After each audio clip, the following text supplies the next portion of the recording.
Good morning, good morning, good morning. Welcome, man, we're back. Prep News is back.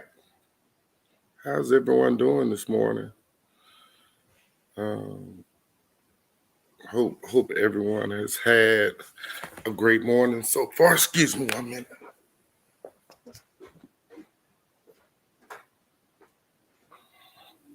Need a little light there. A little light. Yeah, that's a little bit better. A little bit better. A little bit better. Um, Today, man, we're gonna be talking to a couple of coaches. One of them has just entered the studio. So we're gonna bring him in, bring him right on in. Can you guys hear me? You check the volume out. Uh,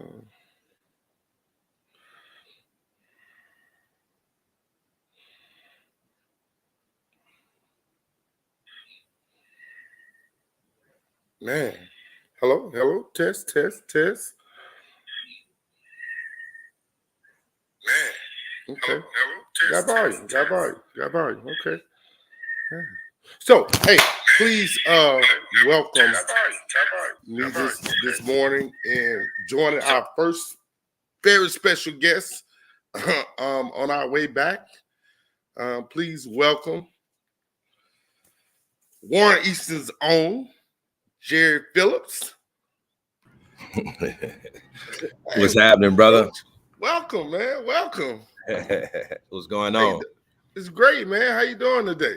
I'm hanging in there. Man, I know that feeling. Like desperately know that feeling of hanging in there, man. Right now, man.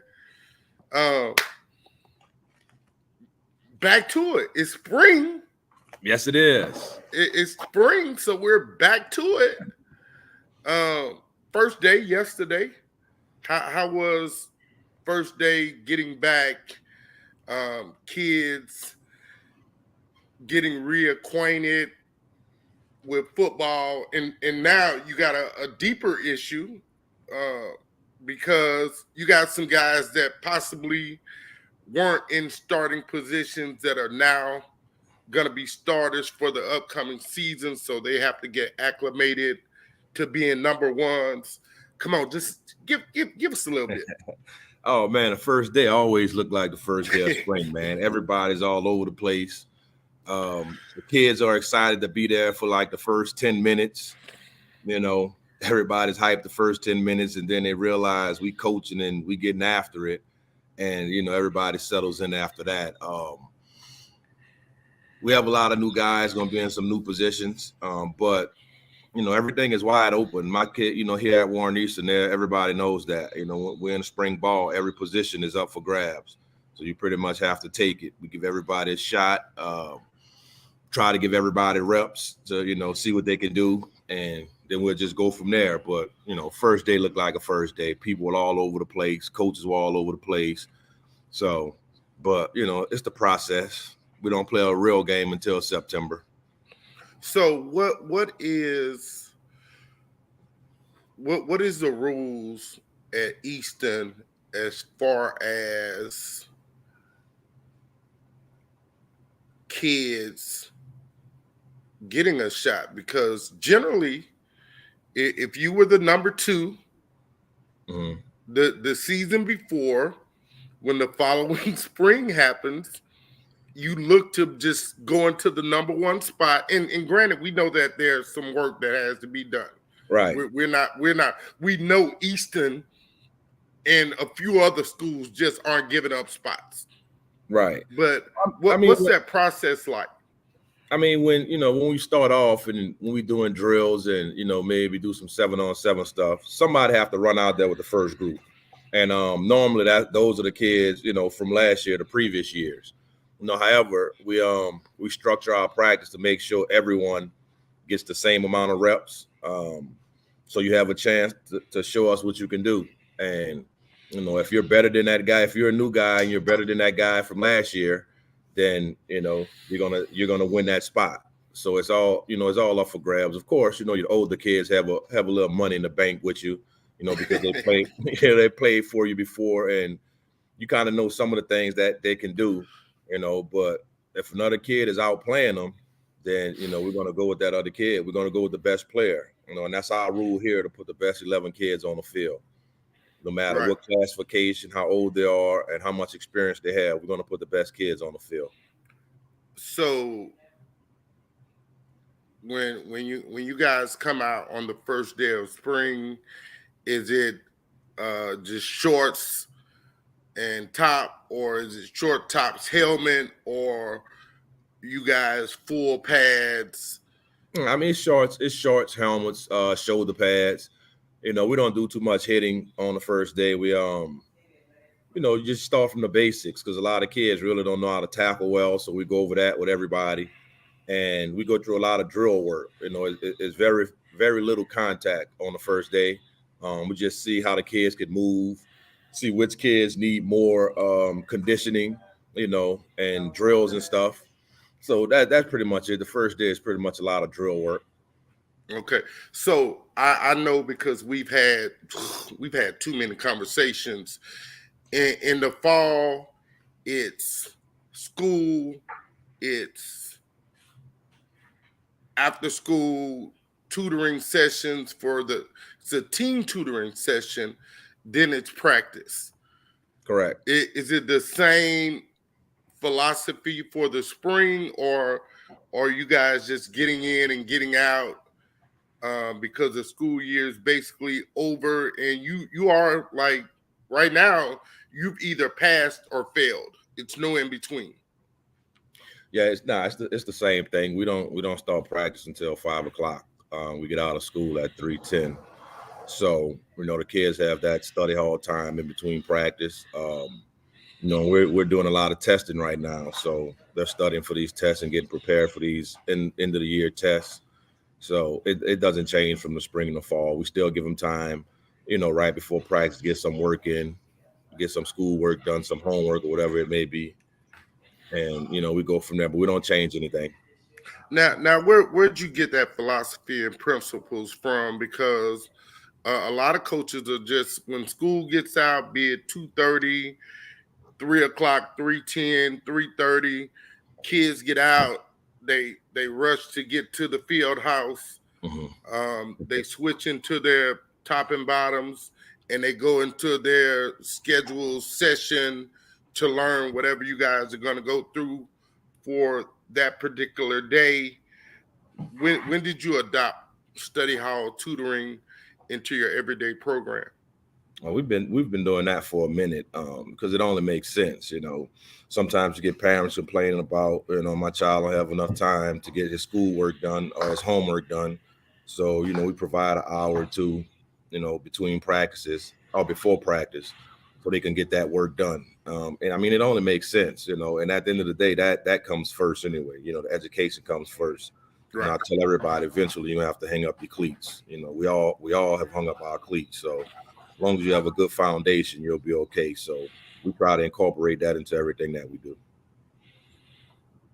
The breaks of the transition, how much of a playbook do you guys put out for the spring, offense, defense, special teams, versus what you're doing in August for fall season? What's the difference in how much information you disseminate to the team? In spring, we keep it real vanilla. You only get like 10 days to really practice, so there's not too much you can do within those 10 days. But we keep it real vanilla. We focus on, on defense. We focus on the main things that we're going to run defensively in the fall, our bread and butter stuff. And we do the same thing on offense. But we keep it real vanilla, so the kids can play fast. And once they learn our basic stuff, we build upon that throughout the spring and in the fall. But you have to know the basic stuff. So that's pretty much what we do. And we're just trying to see what the kids can do. We're not trying to confuse them anything in the spring. We're just trying to see who can move fast and who has the effort, who give us the effort. So at some point you try to confuse the kids. I mean, it's football at the end of the day. We're not trying to confuse anybody, But I mean, you can't throw a whole playbook at a kid at one time. that would be confusing to them. You know, like I said, we build up on it. You know, we may start with defensively, we may start with 1 or 2 coverages, a couple of fronts, maybe 2 blitzes, and then you know we'll build up on that. Same thing offensively. You know, a couple of run plays, a couple of pass concepts, and just build off it. You know, we're not trying to give them everything at one time because it would confuse them. You know you're helping some coaches right now, right? I hope so. I mean, that's what it's all about. That's what all about. You know. No, it's a new coach out there that first time head coach that doesn't understand, that's gonna see this. And he's gonna say, man, if this is what Coach Phillips is doing, and they're always at the top of the food chain, they're always eating steak and lobster, I may want to incorporate this into what I do. Right. And man, I mean, that's what it's about. You know, it's you know, one of my coaches always say, you know, it's a copycat league, man. You do what works. You know, it makes no sense to change it.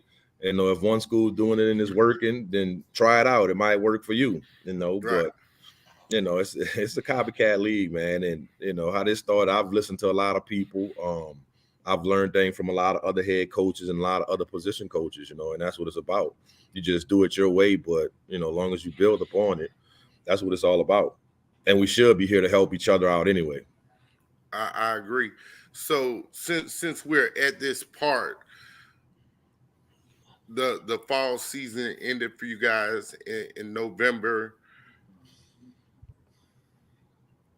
I'm sure you give your coaches a couple of weeks off so they can go and hang out with their families.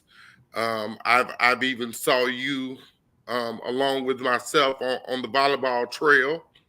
Yeah, we both have daughters that play volleyball. What do you, as a head guy, do or require for your coaches to do to become better coaches from January to March, April? Oh, we're in May. Jeez, Louise. Yeah, we're in May. We're in May. January to May, and then from June, July, and August. What is that like for coaches at Warren Easton as far as being better coaches as a whole? And then what do you require of them as position coaches in order to be better at teaching kids basic fundamentals?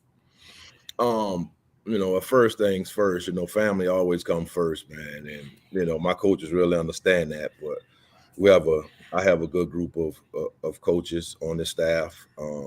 And, you know, I basically tell them continue learning. Don't get stuck at, you know, thinking you know everything.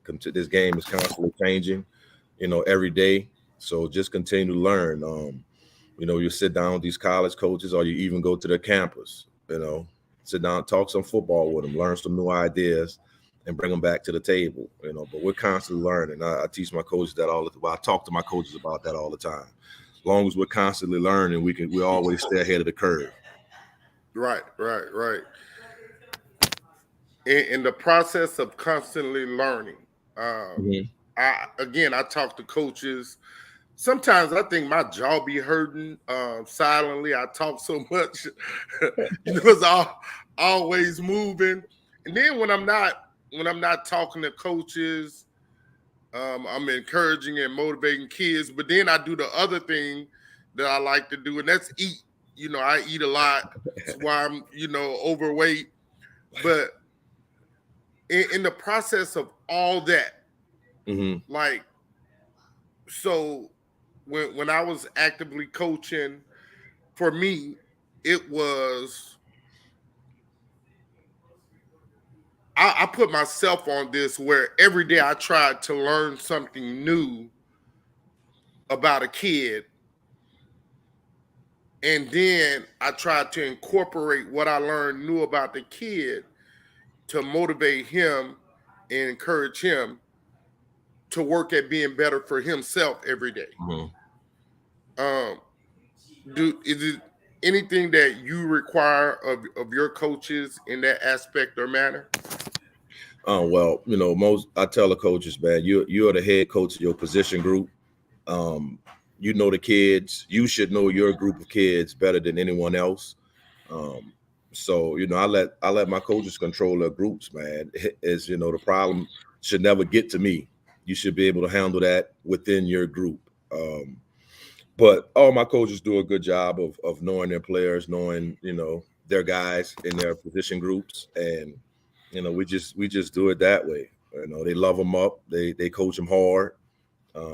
They call parents. They know parents. They know families, and but we're real close with the kids. At the end of the day, it's not about football. It's about making sure those kids are okay. Man, I'll give you a hug right now if I was This near you, guy man. here, man. he said, man, you be doing the most. Yeah, I be doing the most sometimes. Oh, Man, it's just the love I have for it. And some things you hear, like that's so when you give a coach that much reach, when you give a coach that much reach, now he has the freedom to be him. Yes. And there's no pressure there. None whatsoever. It's no pressure to be who you already are. And so now that's also teaching that individual coach or each individual coach how to become a head coach. Because as head coaches, we have to deal with parents. Correct. And that's what it's about. If any of my coaches aspire to be head coaches, then I'm helping them with that and I support that.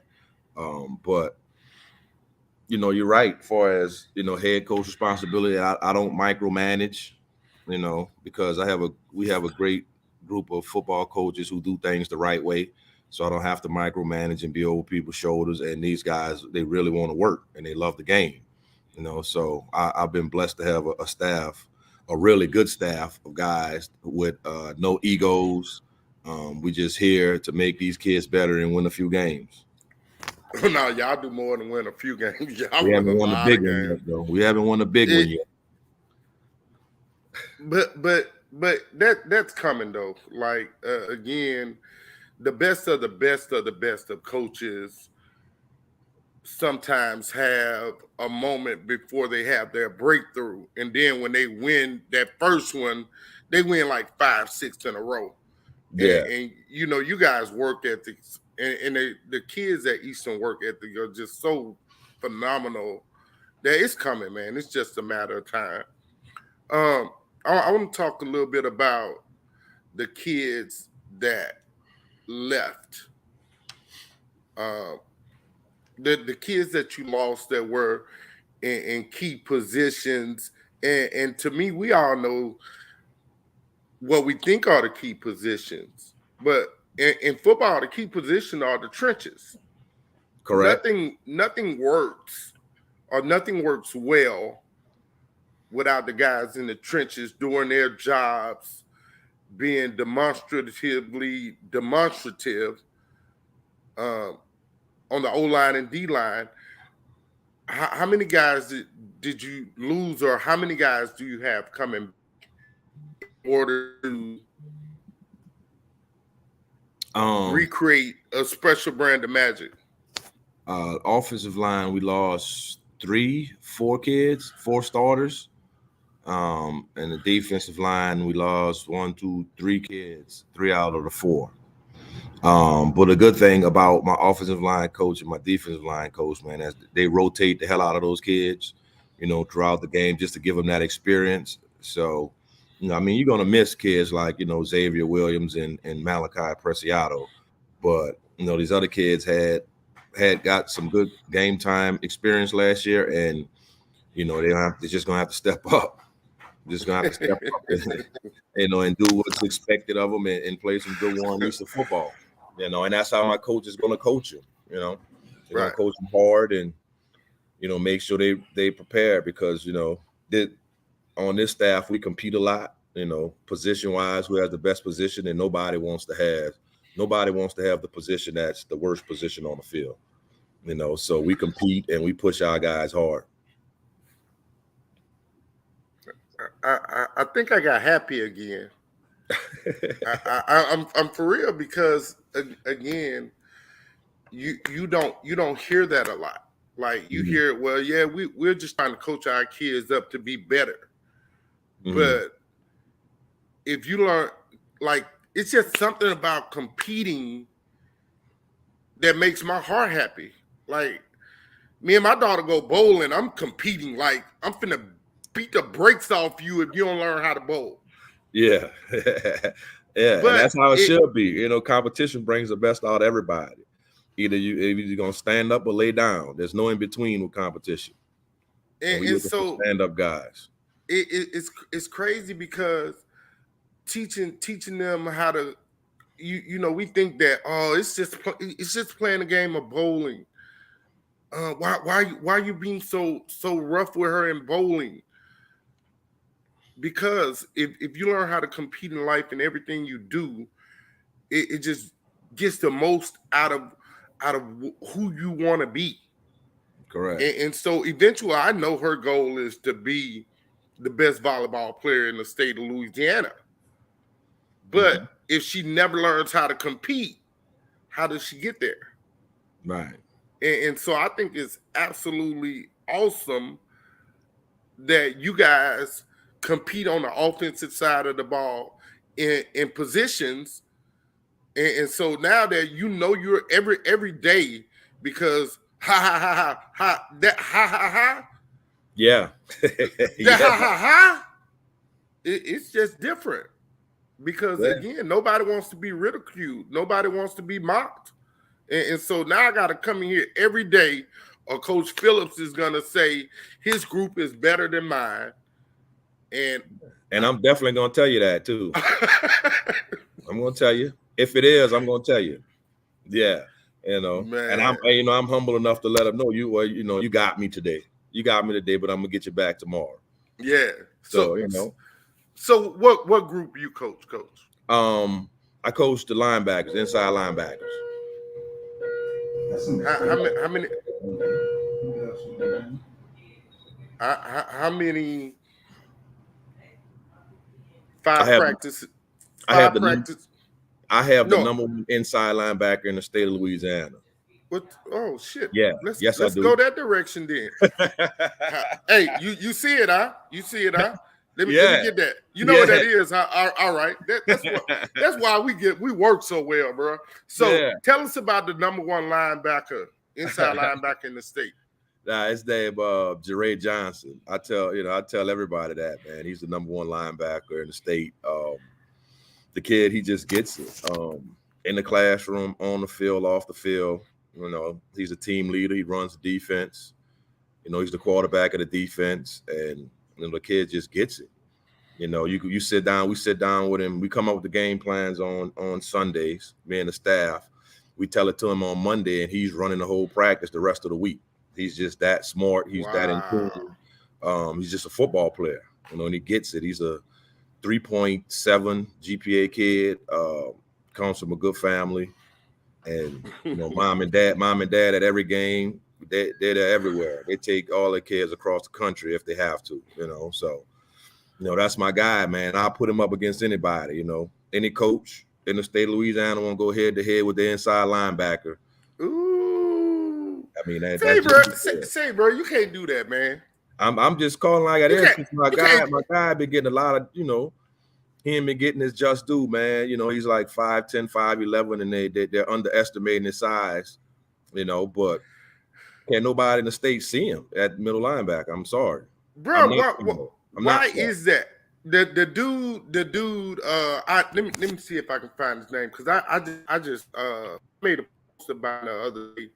Dude, inside linebacker, same height, 5'11". He got graded to go in the first round. The kid from Georgia. I believe so. I think it's that Nakobe Dean or something like that, maybe. That sounds right. That sounds right. But man. Yeah, I had Kobe, bro. You got it right on the on the nail. I actually had a coach in here the other day, and he saw Jeray. He was like, "Man, he's bigger than Nakobe Dean, man." And he was like, he offered him right on the spot, Wow. The kid's a player. So let me ask you this, Coach, because this bewilders me. Now I know they said that this guy had a shoulder injury. That's what everybody was typing under the post that I made on Facebook about that situation. But if you grade out in the first round, you should go in the first round. Should go in the first round. And you deal with the rest of that crap later. Yeah. But he still got drafted, and he's just gonna have to prove all those people that passed up on him. Look at all the money. Look at all the money they screwed him out of. I mean, they did upfront money, but if he's the player that everybody thinks he is, then he gonna make it on the back end. He gonna make it up on the back end. Man, if that was a quarterback, no way they did that crap. Shoulder surgery right. or not. You're absolutely right. That's unfair. It is, but what are you gonna do? You can't pick those people team for. I'm gonna cry about it, because again, so we ask kids to go above, beyond, and underneath their entire athletic careers. From the time they pick up a ball, we ask them to do the unimaginable. And as a youth athlete, payday comes on Saturdays. When you move up to middle school, payday comes on Tuesday, Wednesday. Mm-hmm. When you get to high school, payday comes on Friday nights. When you get to colleges, payday comes on Thursday, Friday, and Saturday. Correct. But when you get to when you get an opportunity to play at the highest level, payday comes on draft day. I get that. I get what you're saying, but you're talking to somebody who would have played football for free. So, I mean, I'd have played football for free, man. Semi-pro. Semi-pro. Oh, hell no, indeed. What? Not now. I'm done with it now. No, I'm saying when you played for free, what league were you playing in? No, I'm saying I would have played for free. Oh, okay, yeah, I would have played for free. Yeah, but I mean, you playing a sport, man. No matter where you get drafted, I get that you lose money because you're dropping the draft. But however, you playing something, you're doing something that you love, and they're actually paying you for it. Sometimes you can't put an amount of money on that. And like I said, man, if he's that guy, he's gonna make his money on the back end. But just think about all the kids who didn't get a chance to get drafted. They would have loved to get drafted in the round that he went in, and some people didn't even get a shot at playing in the NFL. They would love to be playing that just to continue playing football. Right. But no, I get it. You have to get your money. You have to get your money. But and that's the crazy part, because the thing is, he's in the league, so he still got a shot at getting his money. Yeah, man, but that's 3-4 years away now, because you got to get through your rookie contract. Correct. Which sometimes maybe 5 years. Yeah. So the amount of money in being drafted, like this dude was a Dick Butkus award winner. He's a real deal. Yeah.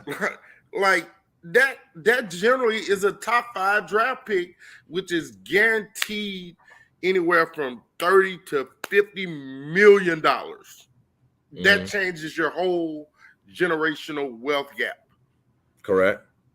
And so again, if that had been a quarterback, no way that would have ever have happened. So I got one more little thing, and that we want to talk about real quick, and that is the dreaded football transfer portal. Yeah. In football, you're not hearing the crying about the transfer portal as much as we have about basketball. Why is that? Because it's wide open now. We talking about college, right? Yes. It's wide open, and these kids have some of the power now. You know, at first, most of the coaches had all of the power, and you know they could tell you anything. But now, these kids can leave and go to another school just as good as the school that they were at. Now, I'm not into the transfer portal thing. I think if you commit to something, you know, you should see it through. Right. But I understand, you know, things change. Your coach may leave. You may just not like the situation. So, but I mean, I don't have a problem with the transfer portal to a certain extent. You know what I'm saying? Because it's starting to hurt the high school kids now. Very much You so. know, I think eventually it's gonna work itself out. But like those middle of the pack kids, they're not even getting looked at anymore. You have to pretty much be a you know, so-called 4 or 5-star kid for a college to even look at you. And that's not just the Power 5 schools now. That's every school, the smaller schools, Right. the, you know, the FCS schools, because they're going to get, you know, former high school 4 and 5-star kids that left the Power 5. And, you know, they could get them at a smaller school now. So they're not even recruiting or even looking at the younger kids anymore. You know, so but I think some kind of way it's going to work itself out, man. But you know, it's really hurting high school football in that aspect, because you know some kids, you fighting to get these coaches to even look at some of your kids now. You know, because So let me ask you this, and this is no disrespect to anyone. I'm not a disrespectful person by nature. Mhm. So uh, this question that I'm about to ask isn't meant with any harmful intent. But do you think that these coaches are going after the seasoned kids because they can't skill develop, or don't want to take the time to skill develop, or why do you think that is? Because again, we're asking these kids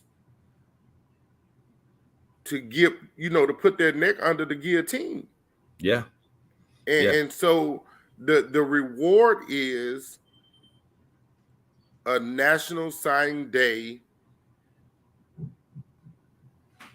uh, yeah. Well, I mean, we it's have to, crazy. if you know, you look at what college football is now, man. The turnover is so much with all these coaches. You know, they firing coaches. I mean, I think Coach Ogeron, you know, 2 years after winning the national championship, you know, LSU got rid of him. Right. And you know what I'm saying, the turnover with these coaches is happening so fast, so they have to win right now. You know, so it only makes sense to go get a kid that's been on a college campus already for, you know, a year or two, and you know, like you say, seasoned and know what to expect and know what to do, instead of, you know, getting a high school kid, so you have to pretty much teach them the college life and start from ground zero with, you know, most of them. So I understand that part of it, but I don't, you know, you have to give these kids a shot. You have to give these college kids, I mean, these high school kids a better shot at what they're doing now. But, you know, it's going to change. But that's just what it is in college football. The turnover, you have to win. You know, there's a lot Right now. right now. There's a lot of pressure on these college coaches to where they recruiting 365 days a year, and they're getting burned out, you know. So, you know, they're gonna start moving on to the NFL and stuff, to where they at least get a break, because there's a lot of pressure being put on those guys to win right now, you know. So I get it. I get it. I don't like it, you know, because I'm a high school coach and a lot of my kids getting looked over. But I understand it. You know, those college coaches, they're making a lot of money. They have to feed their families. So they're giving them a 1-2 year deal. You got to make something shake in a year or two, or we're going to get rid of you. So I get it. The only issue, and I understand that the transfer portal is a portion of business for the NCAA and all its members. But the thing that I don't like about the transfer portal is the knuckleheads Yeah. who continuously get second, third, fourth opportunities. You have some kids who've been in college 3 years and they've been at 3 different schools. Yeah.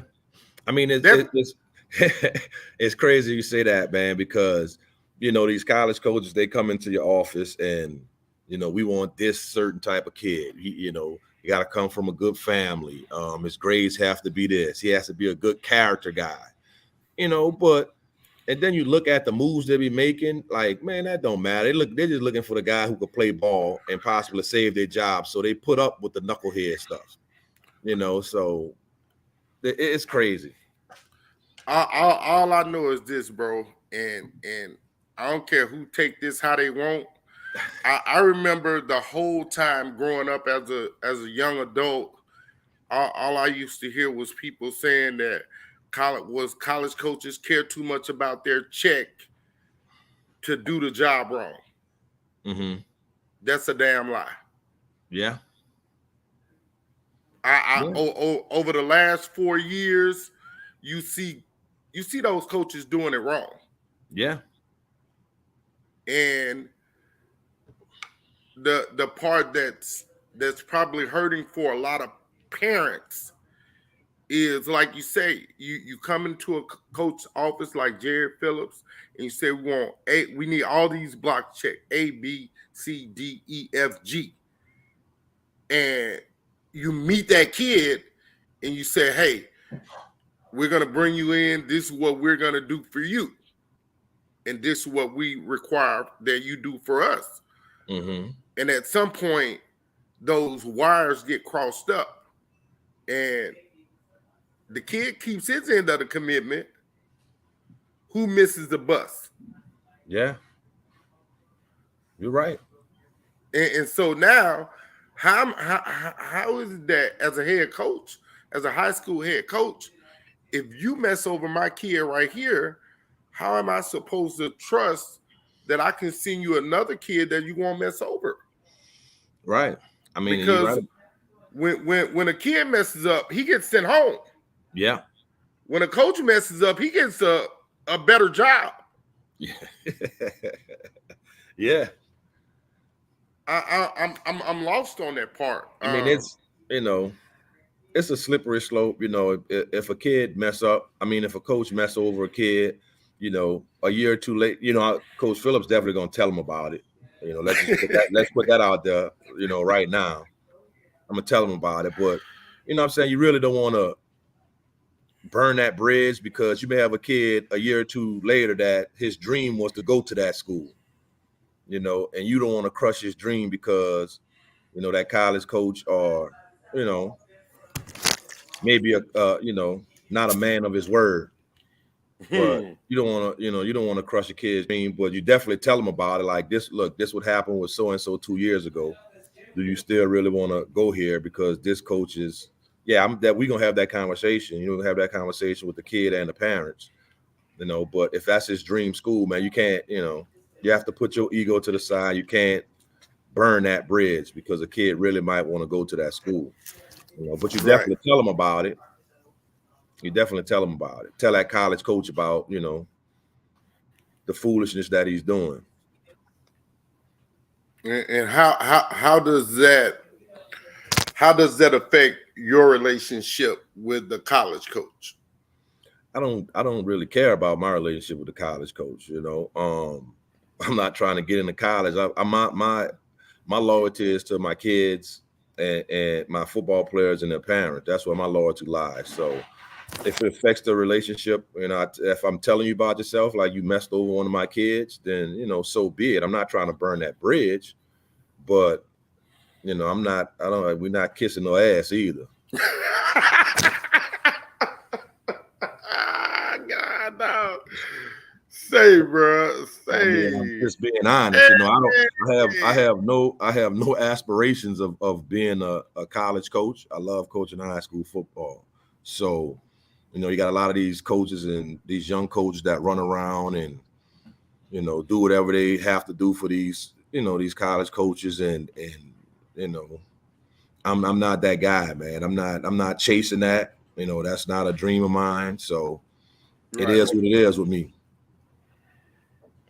Hey, man. I just thought about this. I'm gonna give myself some more light, and you tell us. You told me already, and I know, Uh-huh. but um, tell us a little bit about your football schedule and why you chose to make it so much harder this year. It's not funny, Coach. Coach, Oh you man. got a hell of a schedule, Coach. Yeah, man. Who we got? Week 1, we go to Ruston. Big 5A school, man. They they play some real good ball. Uh Week 2, we got Catholic of Baton Rouge. Yeah, they gave it to us pretty good last year. But you always learn from those. Week 3, we have Carr. Week 4, we have Booker T. Washington, who's an up and coming man. They making a little noise now, so we got to watch them. We have John Eric, week 5, who's another big 5A school, Right. and then we get into district. We have a really good Culver team. Culver's, Coach Addison's doing a job over there, man. They're getting better and better every year. But then week 8, jumping into week 8, because the rest are district games. But week 8, we play Madison Prep, who's Coach Landry Williams. Yeah, coach making some noise over there, man, and their state championship team. But playing a schedule like that prepares you for the playoffs. Those are all good schools. Your kids are gonna be battle tested. We're taking that 5-hour road trip to Ruston. In the playoffs, we may have to take a 5-hour road trip somewhere, so the kids will be used to that. And me personally, I would. Everybody know me. I'm serious about the city of New Orleans, and I would really love to play all my games in the city of New Orleans, man. But it's hard, play all New Orleans teams because that's really what the city want to see, But it's hard getting games. It's hard for us getting games. And I talk to these other coaches, like Coach from Catholic, Coach Bryce from Carr, man, and they all having the same issue. It's hard getting games. So, all the so-called top teams play each other in the preseason because nobody else wants to play them. So, but I mean, I don't mind. We go anywhere, we play anybody. It's football. We gonna get better. Win, lose, or draw. But it's all really preparation for the playoff run. So over the last few years, you guys had. I thought you guys were creating a great rivalry against East Ascension. You guys didn't put them back on the schedule this year. Is that something that you and Coach Lee may revisit in the future? Yeah, definitely, man. Definitely. We always have good games when we play East Ascension. I think last year I was having trouble filling my schedule. So I think that's when Catholic came along and they were looking. So I hurry up and jumped at it just to fill the schedule because I don't like those bye weeks, Right. And then like maybe a week or two later, Coach Lee called me and asked me if, we had that over. I was like, Coach, I just filled it with Catholic, so. But yeah, definitely. I'm not opposed to that.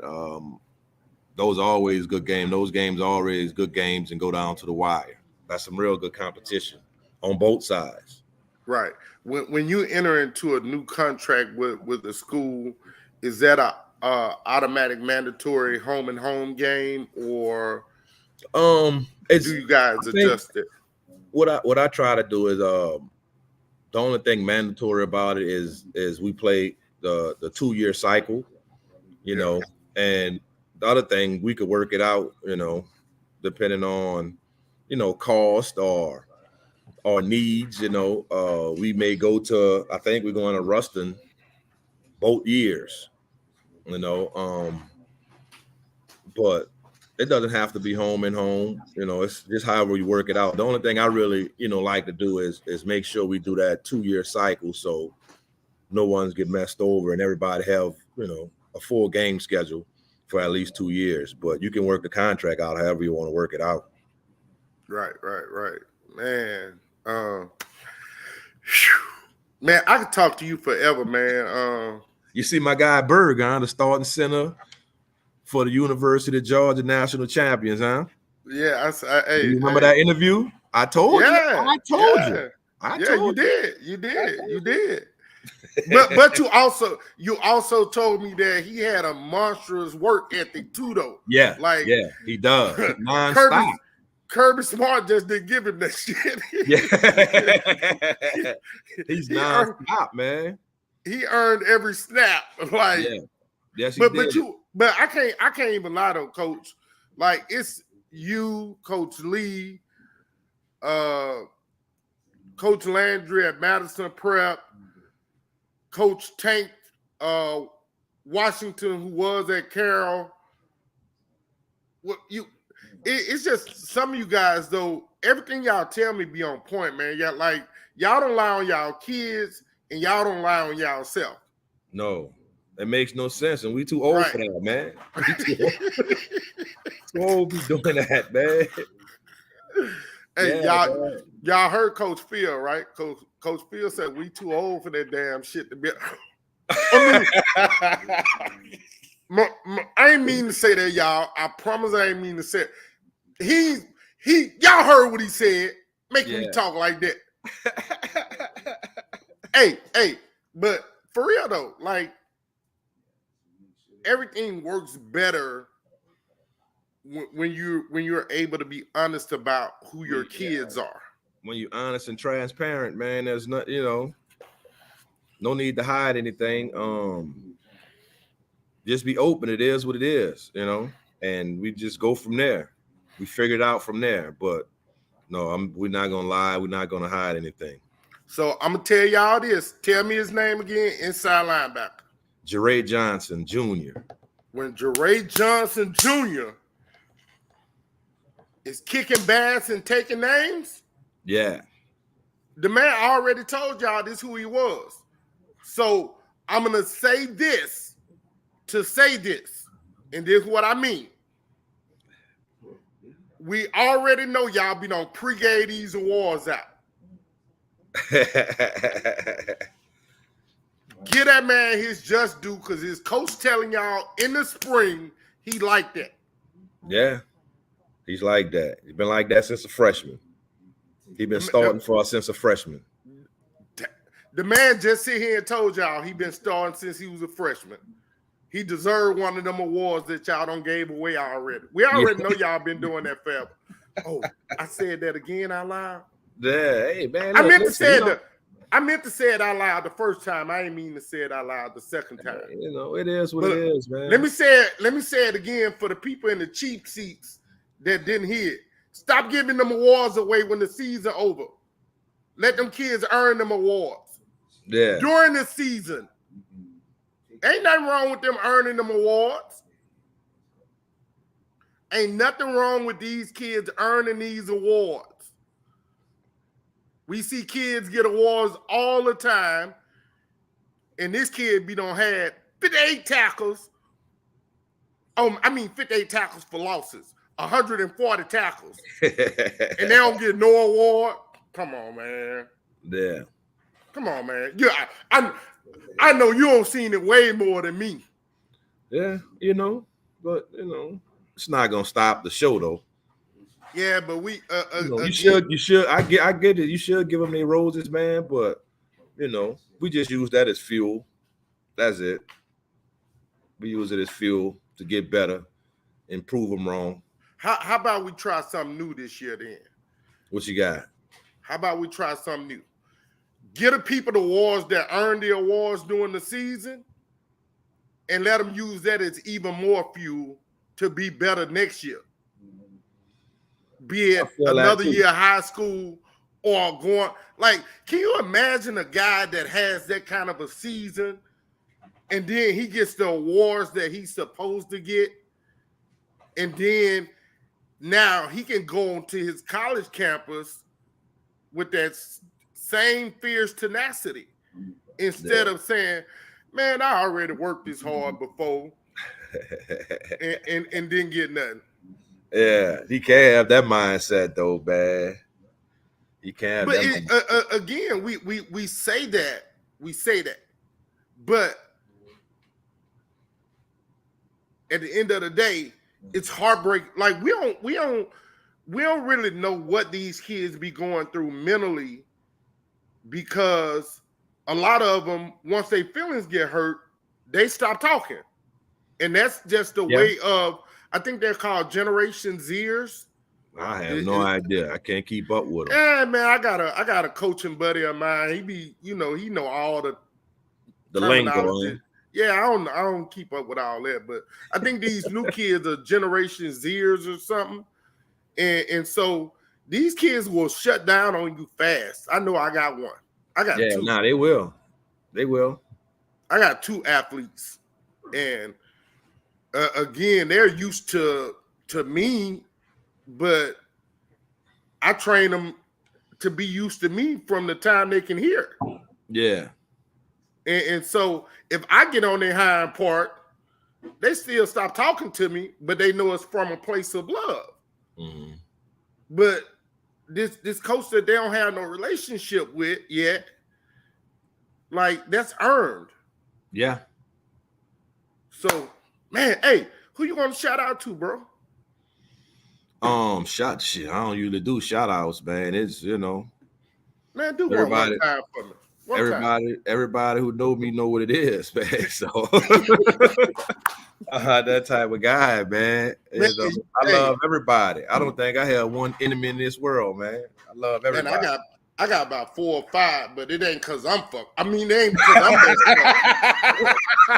I got about 4 or 5. Y'all know I don't be trying to use them F-bombs. I be cursing, but I'll say damn or something on air, not intentionally. Yeah. But y'all know I don't never be trying to use no F-bombs. That's just not who I am on the air. Yeah. Off air now, I might drop 3 in a row. Yeah, I've talked to y'all off air. Yeah, man, but I don't have no shout outs for nobody. I mean, I just tell everybody, man, just keep getting better. And if any coaches, just keep doing what you do, man. And let's keep doing our part to make this world a better place. That's what it's about at the end of the day. Let's keep saving these lives. Hey, right. Hey, speaking of saving lives, Life Off the Bench airs on Sunday. This Sunday, we're talking about the criminal divide. We want to stop all this violence. We want to stop all this. A 13-year-old girl 2 days ago in Shreveport is killed by a stray bullet. 13-year-old girl. Mm-hmm. Come on, man. If y'all gonna be criminals and y'all gonna shoot guns, at least be good at your craft, man. Go to the shooting range, learn how to shoot. Yeah. They don't have. They shouldn't be doing it at all. But they don't have any code anymore, man. It's just whatever. Learn how to shoot. Don't just be shooting at people, kids, man, and hitting kids that ain't got that 13-year-old baby ain't had nothing to do with the streets. Nothing. Yep. Yeah, it's like but I'm gonna be listening for that, man. But it's I'm gonna send you the link Sunday, Coach. I'm gonna send you the link Sunday. It's like not to get off track, but it's like nothing is off limits. Right. You know what I'm saying? There's no code to it, but we have to get it back, to be man. A code. Right. Yeah, it has we need to be that code to come back. To it. I guess we just continue to keep doing our part, man. Man, what happened to the OGs that used to keep the streets safe? What those dudes at? Shit, they gone. They ain't got old. And these younger cats, no respect. Morals. No respect. Man, hey y'all, my guy. This is one of my closest confidants in football. I call him about a lot of stuff. I bet sometimes he be like, why is he asking me about this stuff that I don't care about? But I call him a lot. We talk a lot. We both got daughters that play on the volleyball circuit. And guess what? We ain't dads just sitting in the stands. We cheering. Yes, we are. Yes, we are cheering on our babies. Yep. So, hey, I'm gonna see you.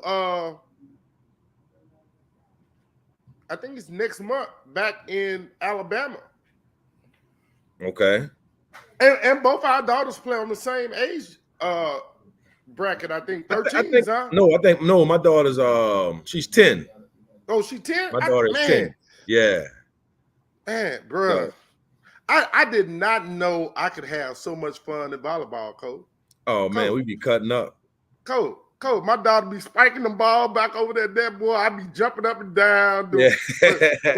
I be dancing a jig, me, boy. Yeah. In my heart, shoot, I be like, shit, that's my baby right there. But look, if they hated me in basketball with Junior, they really gonna hate me with Courtney, man. How Junior doing, man?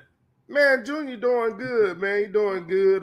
Just had a baby. Okay. Kylan J, my grandson, my third grandchild. So I'm just a happy I'm a happy parent, man. I got three. My younger two, my oldest son, he a good grown man. He's 30 with 2 kids. Finna be 30 with 2 kids. He's doing a lot of great things. He live in the Florida area. So he's got it together. He's doing good stuff. Hey, Devontae, Daddy, love you. And so it's me and the younger two. We talk every day, man. They be on Daddy butt about stuff that they think I need to be better at, and I be on their butt about stuff I think they need to be better at. So we hold each other accountable, man, and that's how it should be. I think the thing that I love the most is that they tell me they love me still every single day. Yeah. And that just means the world to me, man. Yeah. To have my 20-year-old son that said, "Oh, Daddy, I love you. Stop tripping." Yeah. Yeah, man. People don't understand how important that is, man. My kids tell me that every morning, before they go to school. My son's 13, my daughter is 10. And that gets my day started. That makes me go hard. Man. I'm trying to come home and him say it again, Right. My daughter, man, she she giant. I'm looking up to her, and she little boy and me kissing me on the head now. So hey, man, I don't know what to say, man, but it's great.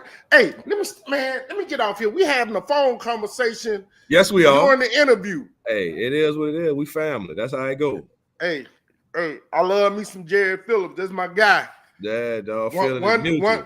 One day when I give up media, can I come be on your coaching staff?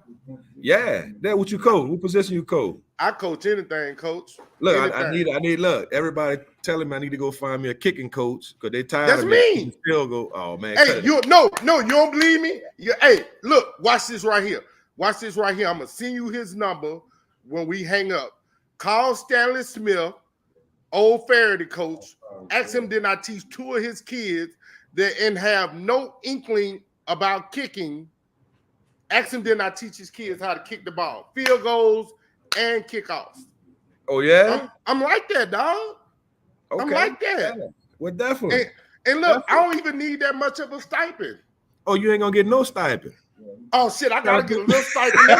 That's a drive to New Orleans every day. You gotta do it from the heart. You gotta do it from the heart. Hey, how about the first year I do it from the heart? The second year you kick me in a little stipend. Kick in. Yeah, second year we talk about it. All right. So look, when I get back in town, and this ain't no lie, when I get back in town, I'm gonna come up there and show you from scratch. I can teach kids how to kick. All right, I'm gonna hold you to that too. And that's how you're gonna get that championship ring. Yeah, yes, we need one. I want you to have one. Yeah. Hey, Coach Bryce, don't do that. Don't do that. I love you too, Coach Bryce. I'm just saying. Oh, that's my guy. Oh, well, they're in 5A now, so we don't even play them anymore. I know, but we can play them in the season, but Hey, all y'all 4A coaches, it ain't personal. I love Coach Phillips. It's my boy. My dude. Ain't personal. Oh man. That's what's up, man. And I'm just say this, it's only 2 schools that I probably would never even consider coaching at, and only because they wear black and gold. Okay. You don't like black and gold? Man, I'm telling you, so we had so many freaking battles with Neville. Hey, Uh, I know. I've had some too. growing up, like I hate black and gold. Yeah. So what, you a Cowboy fan? You and a Saints fan? I don't even watch the NFL anymore. Oh, okay. Like I love high school athletics so much, man. That's how I am also.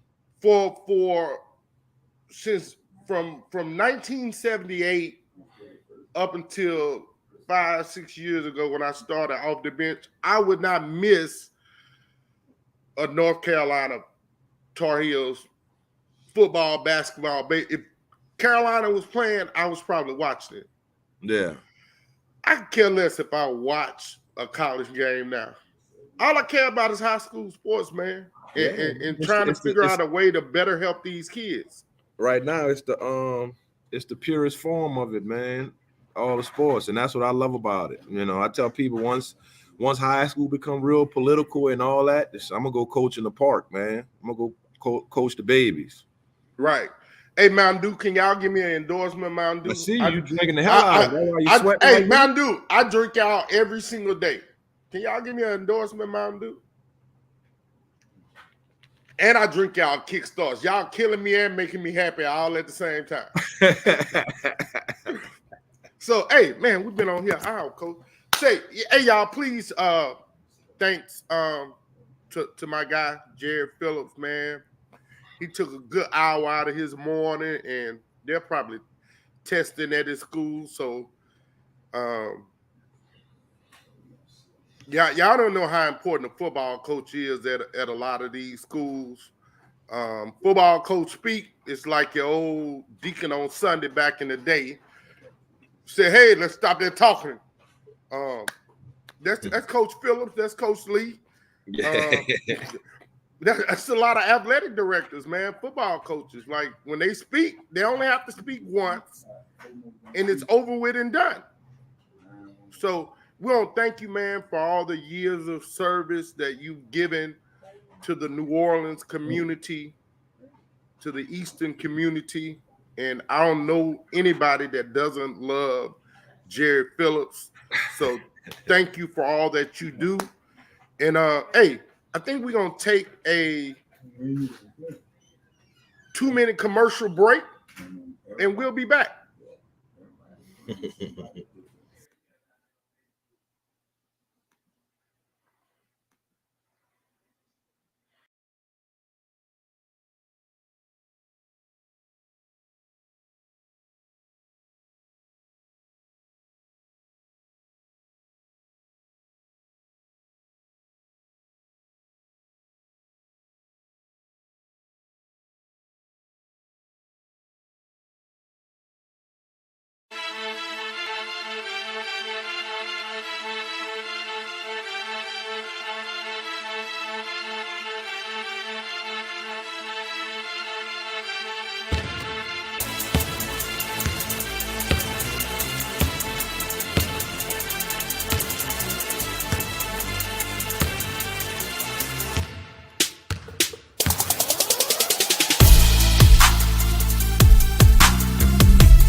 welcome back.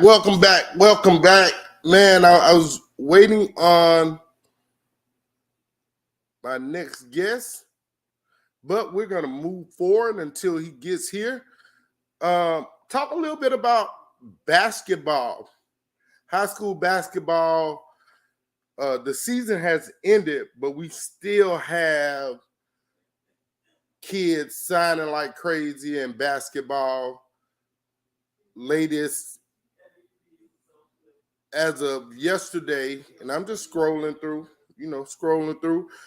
Congrats to Liberty Magnets own Quentin Henry. He signed at NLI to play at Alcorn. Oh, let's do this. Congrats to Coach Orrin Bailey as well. He was at Florida Gulf Coast. Now he's at South Alabama. He's a college basketball coach. He recruits the Louisiana. And y'all, excuse me 1 minute.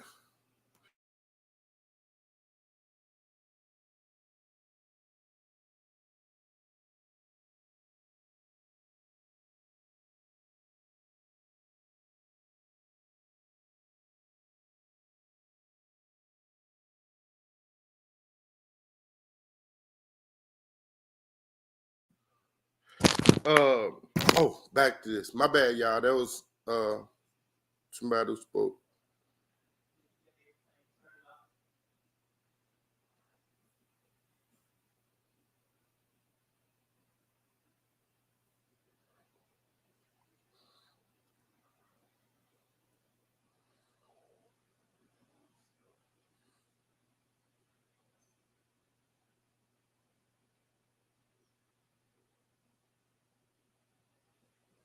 Torin Bell, Xavier, Jaron Pierre committed to Wichita State. Congrats, Jaron. He's going to play with Liberty Magnets on.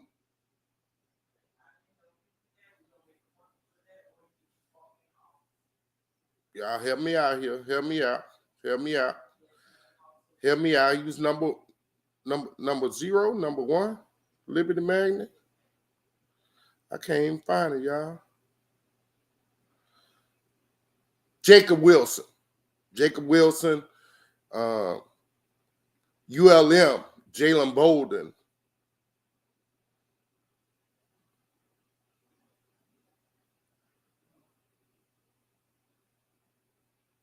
Anthony Giddy, Southern Arkansas University. Mackenzie Jones, Millsaps.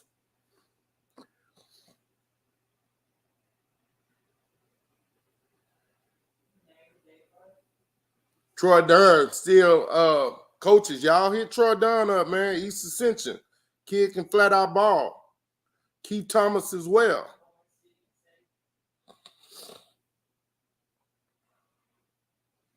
Brandon Hardy, Southern Miss.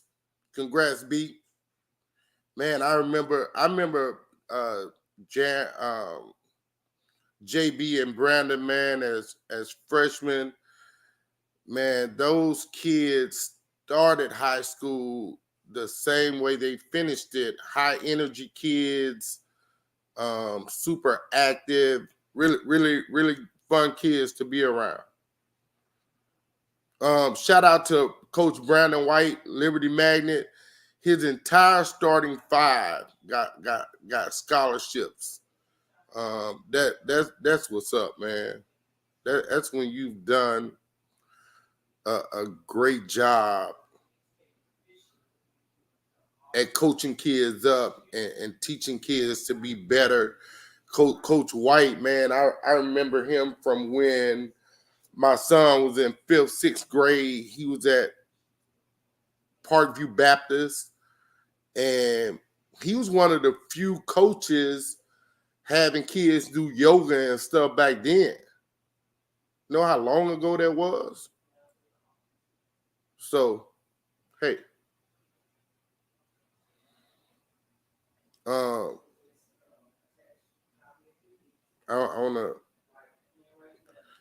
I wanna shout out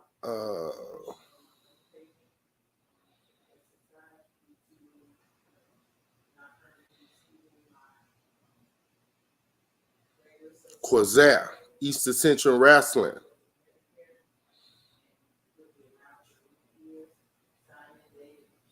She has a partial scholarship to Missouri Baptist. She's a, I think, 3-year wrestler at EA.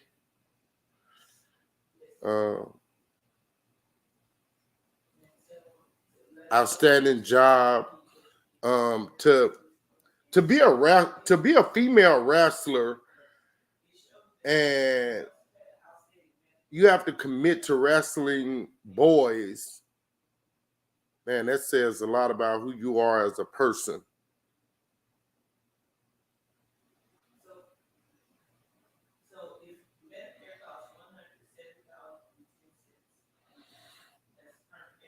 Let's who else? Just trying to show some people some love. Oh yeah, let me do this right here. I've been talking to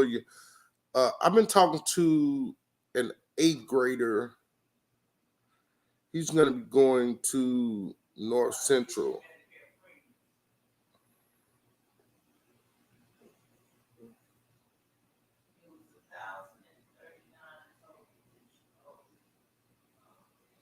Like he's so ready to be a high school basketball player at North Central, man. Till it's just amazing that the energy he has about wanting to be a part of the North Central Hurricanes family.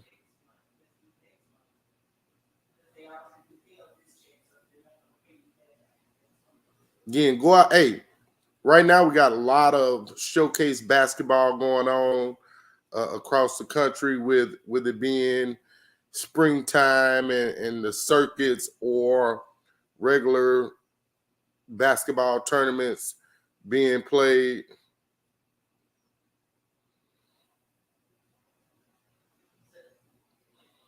Go out and support some. Also, 7-on-7, 7v7, a lot of that going on.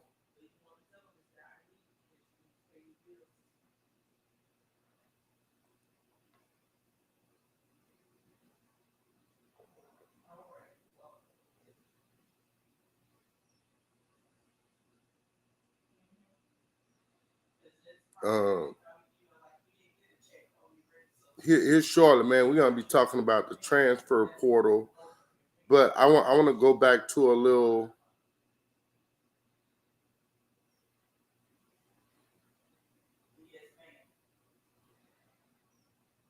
I want to go back to a little football because I want to go back and look at. I want to go back and look at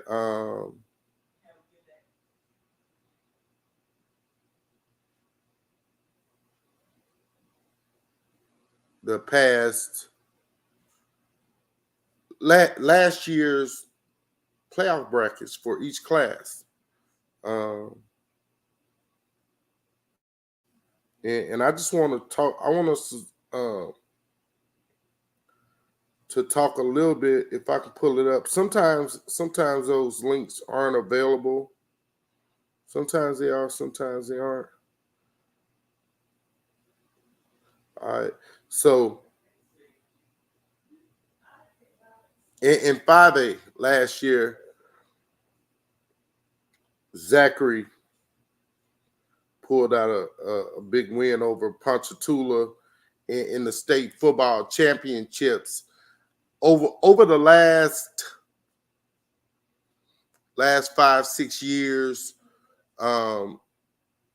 Zachary has been the cream of the crop in 5A.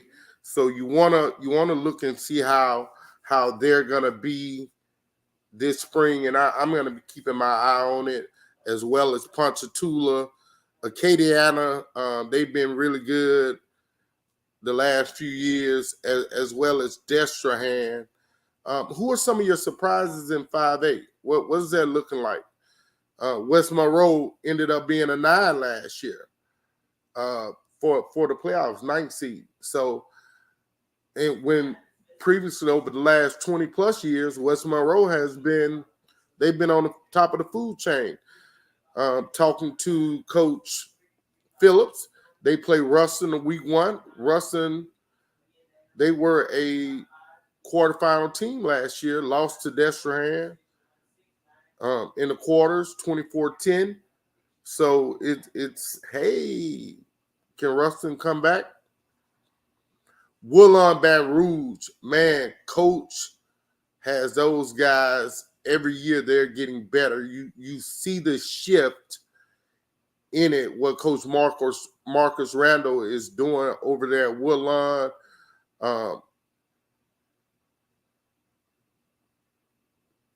It's a work in progress, but it's a great work. Great work. John Eric, Coach Phillips talked about John Eric. Will John Eric get back to a rise of prominence again? Man, I gotta get him on, man. This guy's just so knowledgeable about the New Orleans area, and not just for football or basketball. He knows the kids in the city on both sides of the bank, East Bank and West Bank. I got to get Coach Torrey Davis on here, man. That guy is just really, really knowledgeable. But will Eric get back? What about East Jeff? Washita's Todd Garvin did a great job last year getting Washita to the quarterfinals in his first year at the helm, and Washita coming from Ruston. No one knew what they expect from Coach Garvin, but he earned the respect he's been given. So, yeah. Let's look at 4A. I got somebody in the geez, Louise. I got a guest waiting in the back studio, so I'm gonna try to run through this real quick. Got guests waiting. And I got another guest coming. They come to talk. We'll talk about that basketball transfer portal here in a little bit, man.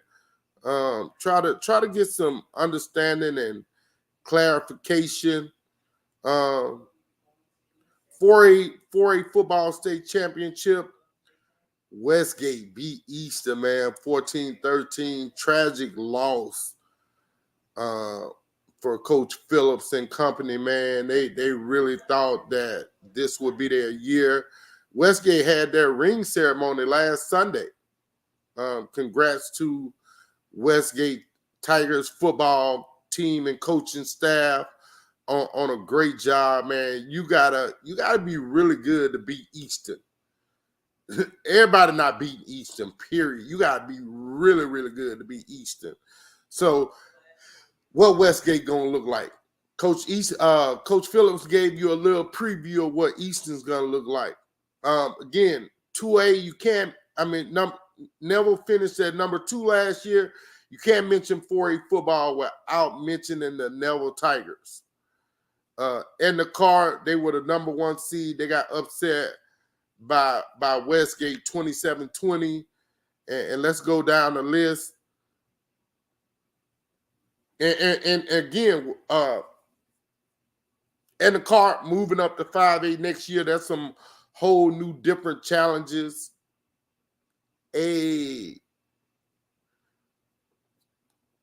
George Washington Carver, what will their spring look like? Landry Walker, they get a new coach this year. What will their spring look like? Assumption, I think Assumption got another new football coach this year. Well, what will 4A look like them? What will they look like? Northwood Shreve, they were pretty solid last year.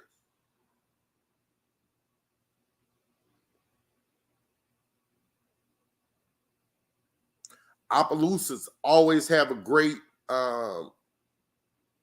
plethora of kids.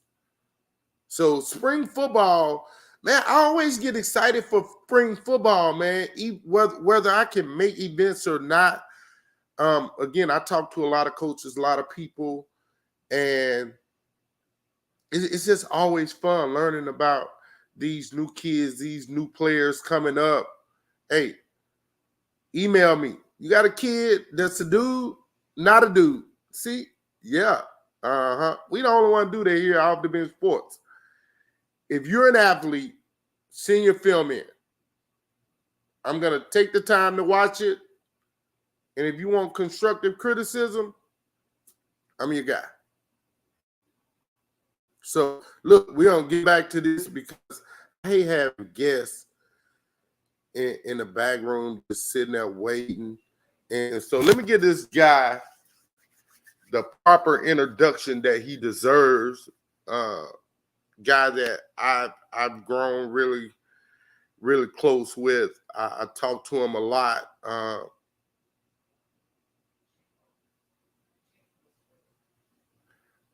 Not only does he love high school athletics,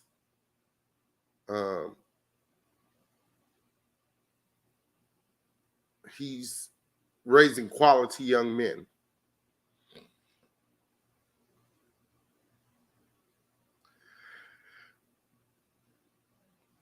Hey, I don't know, man. I don't know what to say about this guy. Y'all gotta don't be too rough on him, y'all. Don't be too rough on him. Don't be too rough on him. Get hey, y'all, just please welcome Greg Williams Sr. Welcome. How you doing, man? Welcome to Off the Bench Sports Prep News. Man, we're gonna just pitter patter around here and for a few minutes see if our other guests that's supposed to come in to talk about the transfer portal with us is gonna be able to make it. How you been?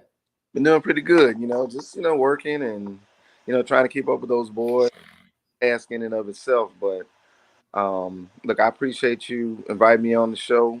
You do a great job, getting everybody involved and getting kids out there, which is the main goal. Every parent wants their child to have an opportunity, or the best opportunity possible, and you provide a great forum for. As a parent, thank you. As a friend, thank you for helping. Oh, we friends now. But because we're on the show, But once right, because when I talked to you the other day, you was like, "Man, don't be calling my phone." I said, bro, I didn't know that was for us, man. Oh man, I mean, no, just playing, bro. Hey, it's G. So hey. Look, I want to do this real quick. And I never do this, but man, I was a really big fan of Greg Williams Jr. Mm-hmm. How's Greg been? Greg has been doing exceptionally well. Look, from a selfish standpoint, parent, so happy to have him home.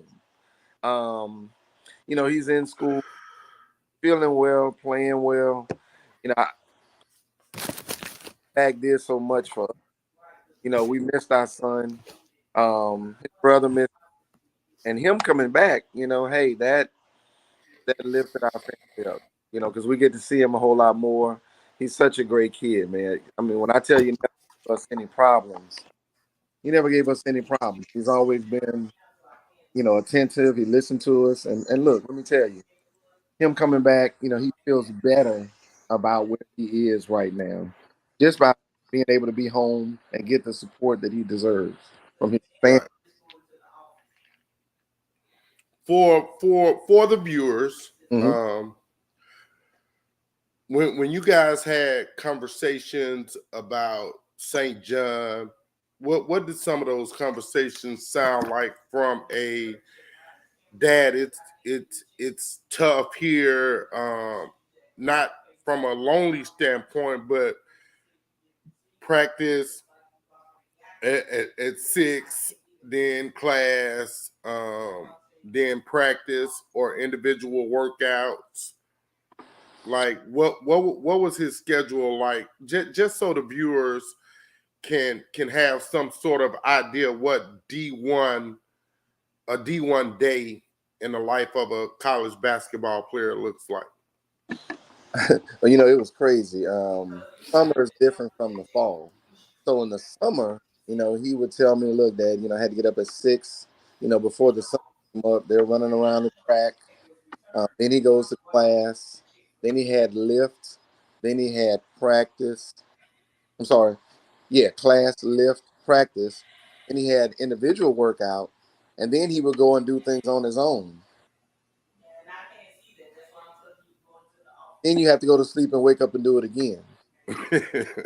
You know, and so when Friday, it's like he was relieved, he was set free because he had a little time for himself. And I have frat brothers who are in New York, and he was able to go to their home and relax, and they would cook for him and take care of him. But that schedule is crazy because we're talking about New York. Some would say the mecca of basketball. So there's a tremendous amount of talent there. He was playing with a Hall of Fame coach or coaches, Chris Mullin and Mitch Richmond, who was showing him not just basketball, but how to carry yourself and how to function with the media. That's another training ground. And so what was also interesting was, of course, he's from Louisiana. Your kids playing with Louisiana, of course, I'm sure they came at him, how do they play ball in the country and all that kind of stuff. But, you dunk on him a few times and the conversation will change. I think once they saw his talent, they were kind of like, wow, a lot of talent is coming out of Louisiana. How did he get that way? And when you look at his schedule up there, he wouldn't have been able to make it if he wasn't prepared. And so our conversations about going to New York were, hey, you think you're ready for that? And he was like, I'm ready. I'm ready. He played in New York when he was on the Under Armour circuit. So, he was physically prepared in terms of having to been on the biggest stages and stuff like that. But, that schedule is one that you have to endure over time. It's when you think you've done it in high school and it's a lot, well, it changes in college. You do it more. They push you more. You're being kind of pitted against even more physically gifted athletes. So when you lift a certain amount, it's like a competition against another guard. Like, how much did he lift? Okay, well, I need to at least lift that. So again, you have that early morning run class, and then you have to continue on and do everything else. You have to do 2 or 3 other things with the team before you can even think about doing something for yourself. So the calls, I would listen a lot because he had a lot he wanted to talk about. And that's also important as parents, that we listen to our kids when they're away. They're trying to share that experience, and possibly get some knowledge with, how do I deal with this? This is hard, but I'm gonna do my best, Dad, Mom. I'm gonna try to be that example for my little brother. So I want to learn the process so I can pass it on to him. I want to learn the process so I can pass it on to my community. There are all levels to everything, but when they talk about D1 and the schedule, I think what's most important for anyone to understand, it's all about discipline. You have to discipline yourself to get through that process. Whether it's teammates, whether it's coaches, whether it's the environment, you have to be disciplined. And if you're disciplined, then Hey, so our other guest,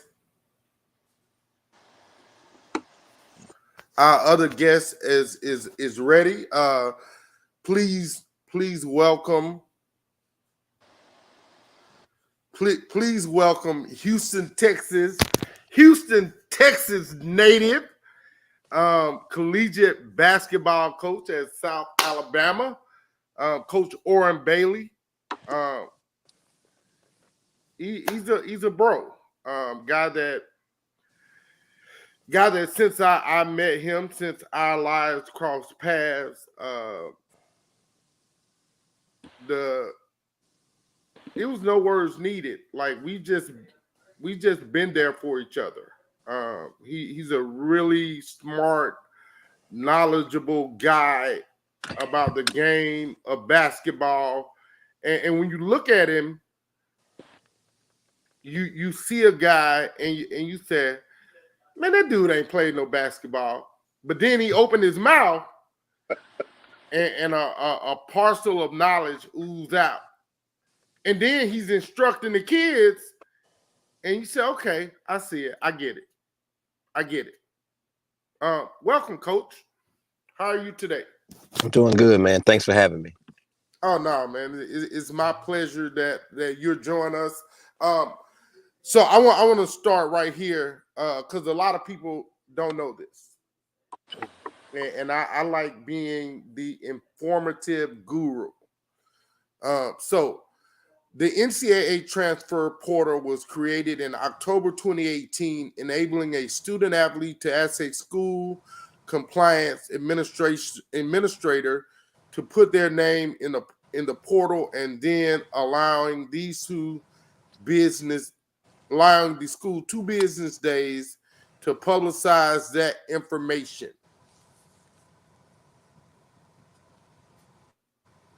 That's correct. That is how the transfer portal got started. Yes. It's a lot. Go ahead. It's a lot more that entailed that beginning, but that is the primary function of the transfer portal, is for kids to put their name in a hat and see if another school likes what they have to offer as an athlete, as a young man. And the foremost part is as a student, because you know, again, we say this a lot. You can't be an athlete if you are not a student. Facts. Do your damn schoolwork. I think the transfer portal was designed to kind of create a little freedom of movement for players. As you know, coaches can come and go year to year. And a lot of kids were kind of being left behind or stuck at that particular location. So the transfer portal, like you mentioned, was a way that maybe you could eliminate a little bit of the controversy. Because, again, these are young men and women at the college level that should be able to handle adversity and conduct business in a certain way. But now the kids don't have to go in front of the head coach and notify that coach face to face that they would like to seek other opportunities. So everything's done electronically. So you basically go to the compliance department and fill out a form, and upon filing that form, the compliance department has 48 hours to put you in this pool or the transfer portal as we know it. So like for this year's group of guys and girls, they have to basically send an email all you gotta do is send an email. You don't physically have to go to compliance and let them know that you want out. You send them an email, they're gonna send you this digital form. And again, the digital form will send the head coach an email notifying that you've been put in the actual portal. And then they watch a video, and then there's a little certificate at the end of the video that they've got to turn into compliance.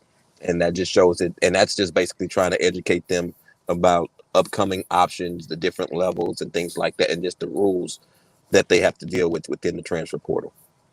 Do they want to be contacted? Do they not want to be contacted? So it's just a list of questions, and it's a self-education process for them. Greg, when you had a kid that went through the process of going into the transfer portal, what was that like for him from a parent's perspective? You know, if you compare the experience with the transfer portal as opposed to recruiting in college, I would say it's the difference between a courtship and speed dating. Coach, would you agree? I would. kids are going in the transfer portal and immediately coming out with a location for some of them. I mean, some kids are highly, highly coveted. Coaches have had an opportunity to maybe play against that particular player. Right. They might have recruited him the first time entering college. There might be a relationship. He could be a local native kid in their area. So it is a free fall in terms of that process of just trying to gain access to kids. You're having to contact the previous staff to get information on the kid. I mean, you're watching video, all checking social media. I mean, you're just trying to do whatever it takes to try to gain information, because if you don't have a relationship and don't know the kid personally, you need to see, does he fit your respective institution? So we're constantly trying to evaluate those guys. The problem is the transfer portal has so many names in it that every single kid will not find a destination. And you see the rare occurrences from kids coming from a smaller level transferring up, but the reality is most of them won't. They're going to end up coming levels down. So you will see the high major kid, Power 5 kid, end up coming to mid-major programs and maybe that's a good situation for a lot of guys. Well, I know with mine, look, describing the process, once he jumped in the portal, the 48 hours go by. Now coaches can actually contact him. They can talk about it. His was a little more difficult because it was a COVID time. Gotcha. Couldn't visit the campus. And you kind of lose that intimacy, if you will. Like, I'm able to look at you now, Coach. It's different from if I'm actually in your presence. Facts. Right. And so it was kind of difficult because we couldn't go visit the campuses. We couldn't go and look at where he would live, where he would go to class, where he would eat. As parents, you're worried about where the campus is, just some of everything. And so we couldn't do that. And to his credit, he was a young man, so he was able to, take the bull by the horns and handle the process. And we were really included in terms of supportive nature, not in a decision-making nature. He was going to look at everything. He was going to talk to the coaches. And by that point, he had been in college, he had been in a program. And so when they would speak about how they would use him, he really understood it because he's been through it. Facts. And so he would know if it was a good situation for him. You can go and look at the roster. Who's coming back? Who's coming back? What were their minutes? How would he fit in with that, with his skill set? A lot of times, people look, I think there's a lot of confusion because a lot of kids are looking for a good situation to play, not necessarily going up or down, if you will. You can go up and it's not a good situation. True. Development. And oftentimes, if you go, let's just say sideways, if you go to a school that's I guess on the same level, if we're going to compare it, can I still have an opportunity to do the things that I do? And people leave for a lot of reasons. I think a lot of times it gets, anyone who saw Greg and saw him play, if you thought he was transferring to UL because he couldn't handle New York, then you really didn't watch him play. Right. He did well. He excelled in the classroom and on the court. Great young man. And so he didn't have to leave to play. He was starting. He was starting at St. John. So he didn't need to leave to play. He had to leave for another reason. That's, hey, I love him. I respect him. As a father, my job is to sit here and support him once he becomes a man. And so you make the decision. We're going to help you deal with it. And process that it was tiring. You listen to coach about what they have to do for individual players. It's a long, long process. It's a long process. It's the same for a player. When you have 25 schools looking at you, I mean, how well can you evaluate each school? I'm looking at coach. I'm like, hey, can I trust this guy? And so as he's calling other staff, you're calling other parents. Tell you about this guy, good guy, he did what he could. He does what he can, you know, whatever. But if that coach isn't genuine, other people are gonna say, "Watch Coach Bailey. Watch him." Mhm. I'm just being honest. No. That is true. That is 100% true. You never know who knows who, and again, people are looking for some type of connection. So what Mr. Williams is speaking on is 100% accurate. I mean, families are doing their research on the coaching staff and the university, No, and we're doing the I same did thing. that too. I did that too. When my son was getting ready to go to Northeast, we had a kid from Walker, Louisiana, that had just finished 2 years of school there. I Mhm. called him and his dad because I knew him and his dad. Mhm. And I was like, hey, what was this like? So I definitely understand. Mhm. Mhm. And the experience didn't work for us the way it did for them. Okay. But, you know, I guess that's just a part of how it goes. So, Coach, you know, you were in college basketball before, you stepped away, back again. Man, that says a lot uh, about how good of a coach you really are, because a lot of times when coaches step away, they may never get an opportunity to return back to that level. How many kids since inception have you talked to that came and said, "Hey, coach, this, you know, this isn't working out for me"? What's a conversation like that like? Um. Wow. So many kids, I guess, pick schools for different reasons, like Mr. Williams said before.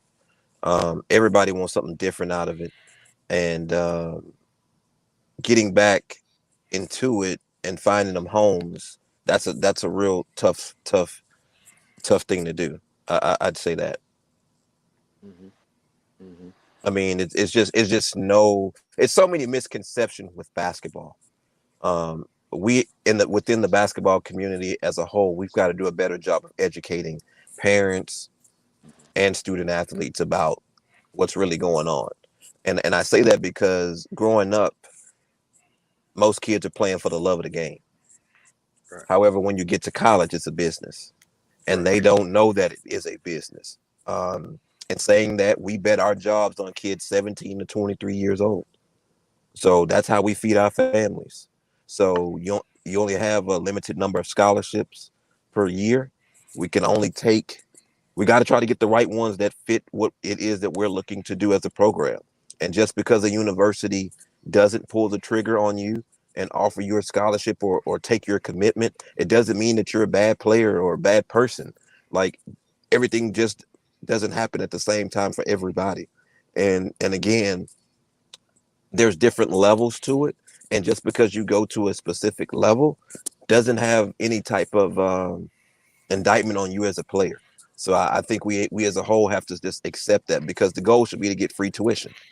The goal should be right. for guys to try to get a college degree.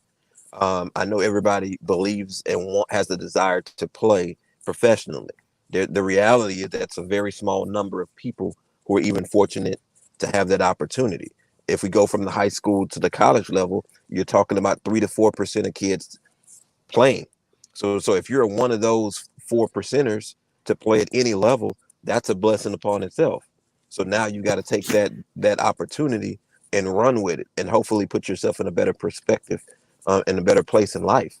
So again, I don't think that we're focusing on graduating and having a career after basketball, and that has to start to become the narrative that you in exchange for your athletic ability, you get something as a student, and also allows you to become a better person and change your situation and jumpstart your future. Mhm. Hey, you spoke at the start of that passage about educating parents on the process. How does that look? Wow. I think that a parent or even coaching staffs, because again, grassroots coaches as well as high school coaches are part of this process as well. Not everybody has helped a kid go through the process. We just assume that everybody knows the process of what it takes to get your kid recruited. You have to No. be, I would tell you, school counselors. Like, people have to know what the educational requirements are, and that should start, arguably 8th grade. That, every grassroots program should have the high school criteria, how many credits a kid needs. I mean, I think we have to start to look at the academic criteria first and foremost. And if we don't, then we're crippling the student athlete. And yeah, little Johnny might be extremely talented. However, if he doesn't have the requirements, the bulk of the universities are going to be off limit to him initially. And you better hope that he's talented enough to make it through the other process that he's going to have to go through just to get eligible, whether that's junior college, prep school, whatever it is. That's a journey upon itself. And again, the I would tell you the mistake or myth that's going on is because you go to junior college or Division II or NAIA that it's easy. It's not. They have real hoopers there. And so you have to respect the level, because those guys are fantastic, just as if they were playing Division I basketball. So I say that Duncan Robinson, he was a D3 player, transfers to Michigan, and now he's in the NBA. It's only 400 guys in the world that get that job there. So it's been numerous guys that have had to take different paths to get where it is that they're going. So I would, on the education side, I would encourage parents, if you have universities in your local area, to go visit them early. If the kids have an opportunity to play in open gyms against college guys, if you, by your junior year, if you think you are that guy, you need to be playing against college guys to see where you stand against the competition. That will tell you a lot right there. Go play against the local NAIA, the junior college guy, the D2 guy, the D3 guy. And if you're fortunate enough to play against Division I guys, great. But I go back to say, parents need to go see those schools teams play throughout the year. As if you're a high school coach, hey man, no program is too big or small for one of your student athletes. Go see them, watch them play live, and then I would just tell parents, we want you to be objective. Take a look at your son or daughter and go look at the competition that they're playing against. And if you see the college person, hey, and you can have a conversation, ask them what it's really like, what a day in the life looks like. I mean, people say they want to go through this process, but they don't know what it entails. So the best way is to actually go through people that are doing it, living it, and have done it. And hopefully they could share some wisdom with people. Coach, I just had this conversation with another friend of mine, and we're talking about the evolution of a D1 player. Like, how do you develop a D1 player? Mm-hmm. The I told him you have to do is get that kid in the classroom, train them to be a good student, good habits are the first thing you need. I literally just told him that a few days ago, and he shared that on Facebook, because from what you just said, no matter how talented they are, when you first hear about somebody and you're thinking about going further, the first thing you look at are his grades. Yes, I need to see his grades. And then the second thing that I'm gonna look at and question is his character. So I didn't ask how many points per game he scored, or I need to know, is he or she a good person first and foremost? Exactly. Because this is an investment. So we're gonna go through do our research to decide, hey, can we follow the lead? Talent is what brings you to us, but again, academics, attitude, behavior, those are things that can get you scratched off our list. And this is, and the last thing I'll tell you, when we're out watching and evaluating games, whether it's the high school season, you're a junior college player, or even summer basketball, parents, you can scare off college coaches with your behavior in the stands. So again, I can't tell you how to parent, to each his own. But again, we are watching everything that has to do with that particular player or prospect. What is his home life like, if we can find that out? Who is he associated with? How does he carry himself? So most people want to see the good. I like to see the bad because it gives me both sides of the spectrum. So I want to come to a game and watch your son not play well, to see how does he handle adversity. Is he still being a positive person, a positive teammate? Is he sitting at the end of the bench? What happens if he gets in foul trouble? Hey, what's his body language during the game when it's not his night? Um, how does he act when he's going to the concession stand? When you guys are walking around the facility, like, again, because the on the court performance for that 2 hours when we play, that's what the world sees. However, you're going to represent your family, yourself, and the university every single day of the year. So when you go out in the community, what type of person are you? Um, I don't want the phone calls at 2 or 3 o'clock in the morning that little Johnny's got arrested and he's got other issues and problems and he's terrorizing the community. That may not be worth it for us. I mean, so we really look for character. Makes sense. Greg, Yes, sir. Jeter Minutes enters the transfer portal. He has people still watching him from high school. Yes. What was that process like of going through the recruiting process again? Only this time you're already a collegiate athlete, and you already know what to expect, what you're going into. How did the process go for Jeter Menace in choosing UL? Okay, he gets in the portal. He starts getting called. You kind of let that happen. He starts getting contacted.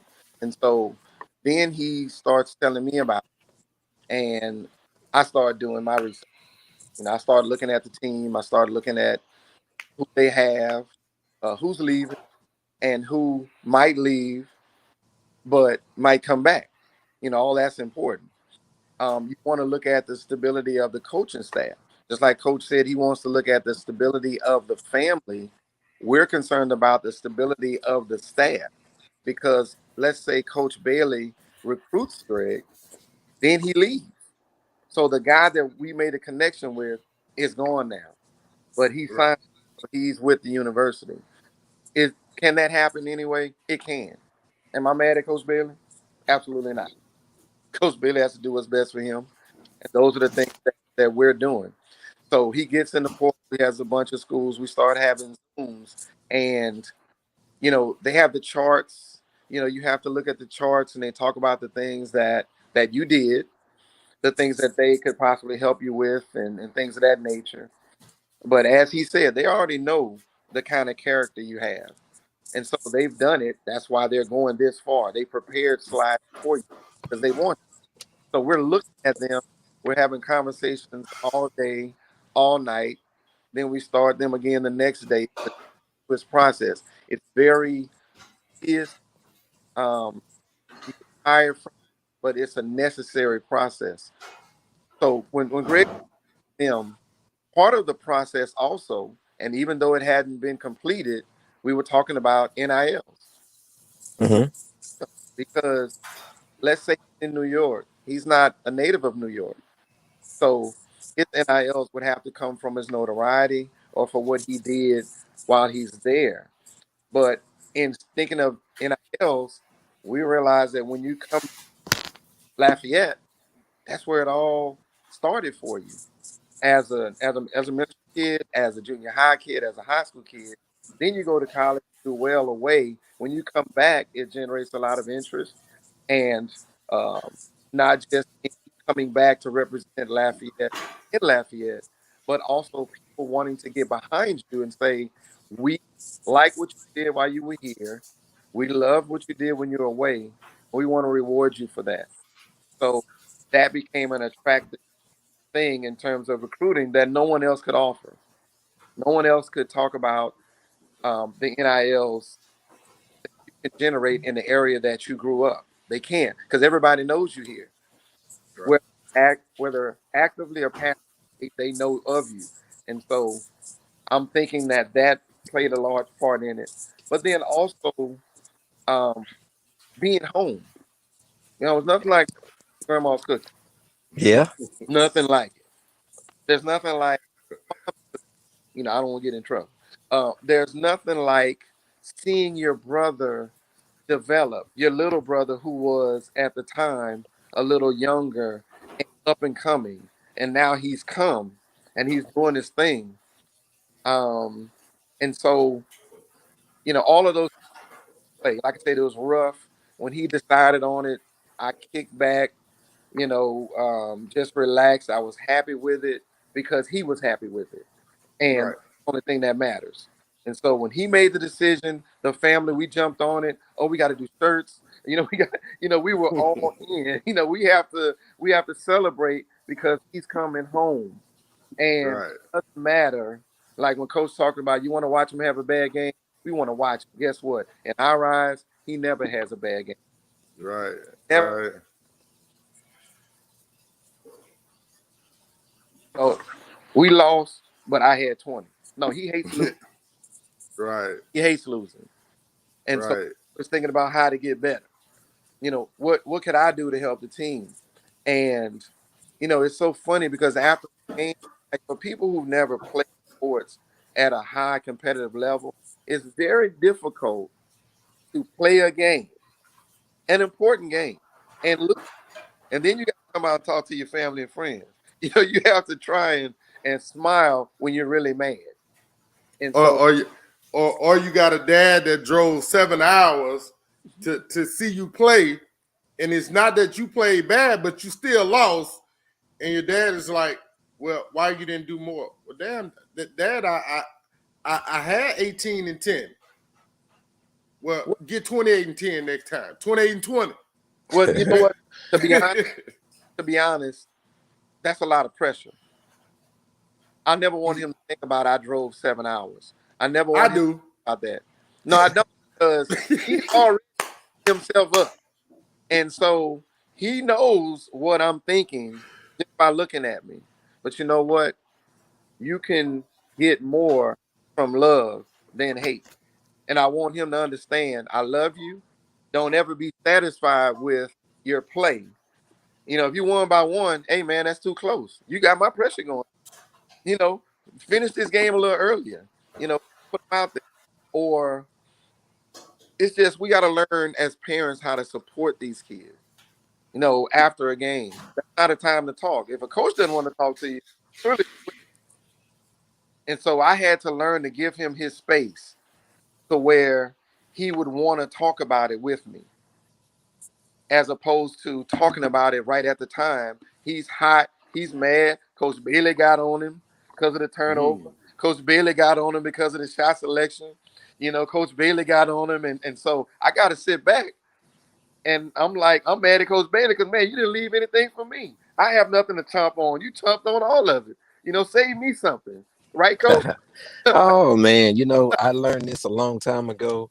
And I had the similar situation. When parents can just be parents and just be supportive and just love on their kids, that goes a long, long way.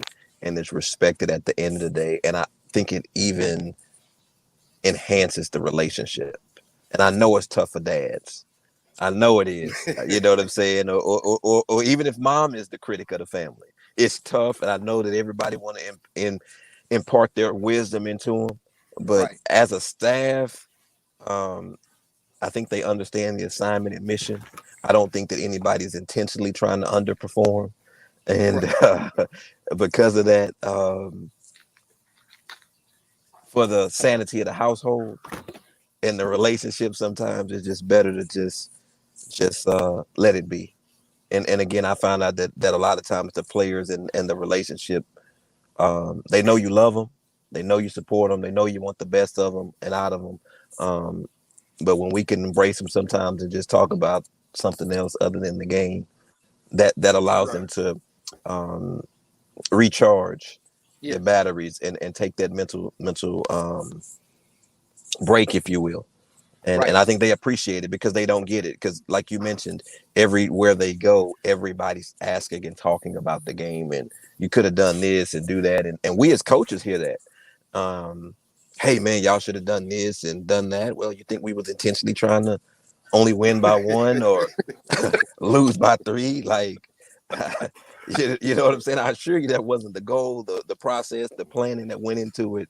It just worked out that way. Unfortunately. So And look, yeah, coach, because when Greg is trying to go and support his little brother, he's watching his little brother play. He's trying to wear a hoodie so people don't is see, that yeah. just watch it. But then somebody comes over, hey man, you know what happened in that game? Yeah. That's probably off the bench sports that don't miss nothing. It's crazy. And I'm looking at the guy like, hey man, he's Yeah, here to support exactly. his little brother. Exactly. And that's the thing that social media and the fame that we talk about. Yeah. A lot comes with being a student athlete Yes. and just being involved in the basketball community. We talked about that.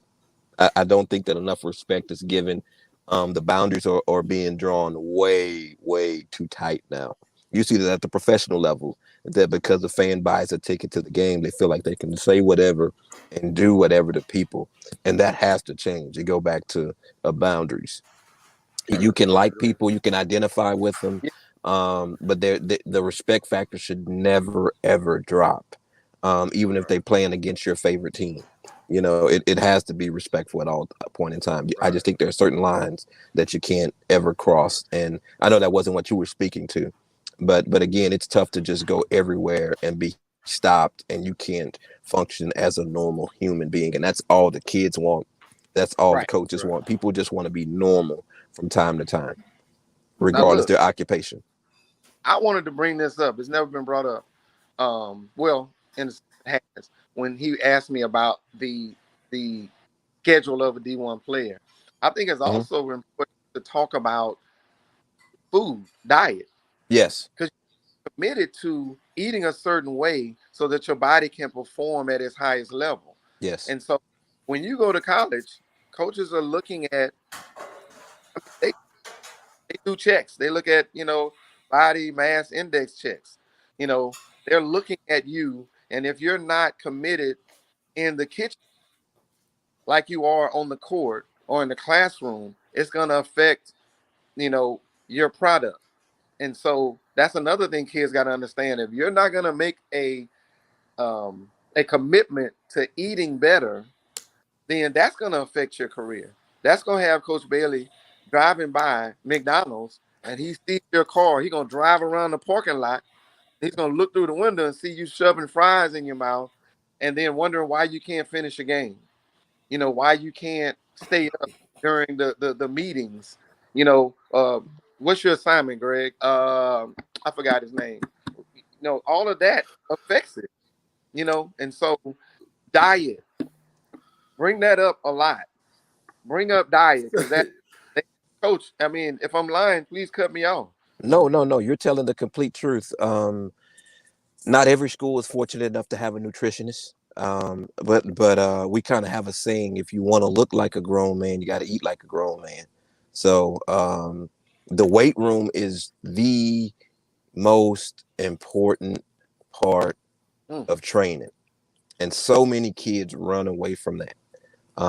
It helps with injury prevention, proper muscle development, recovery. I would always tell guys, you should seek out guys at the highest level that do it. And LeBron, Kobe Bryant did it. Michael Jordan did it.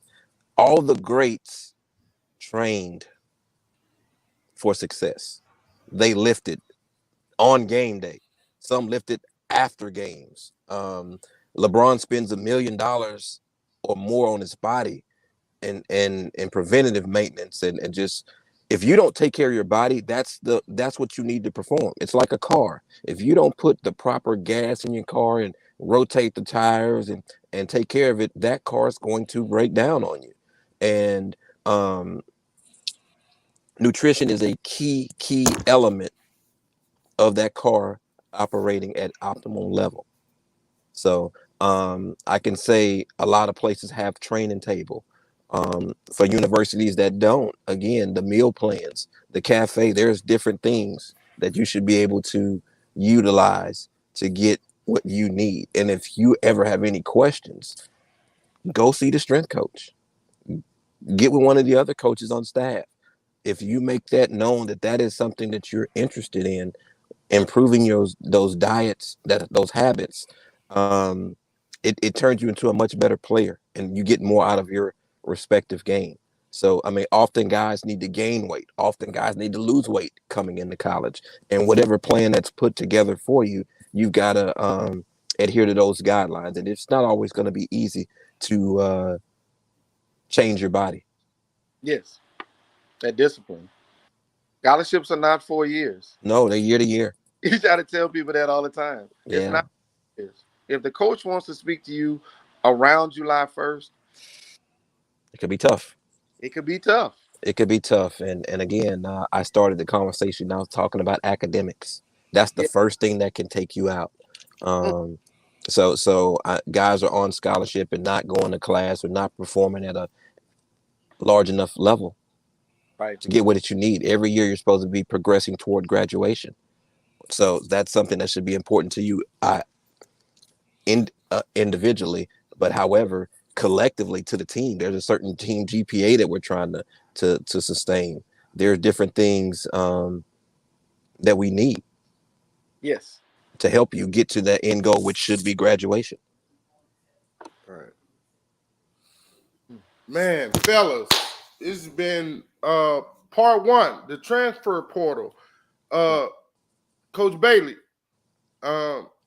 I know that you are a very busy man. I'm gonna give you a call. I want you back when we do part two Okay. on Wednesday.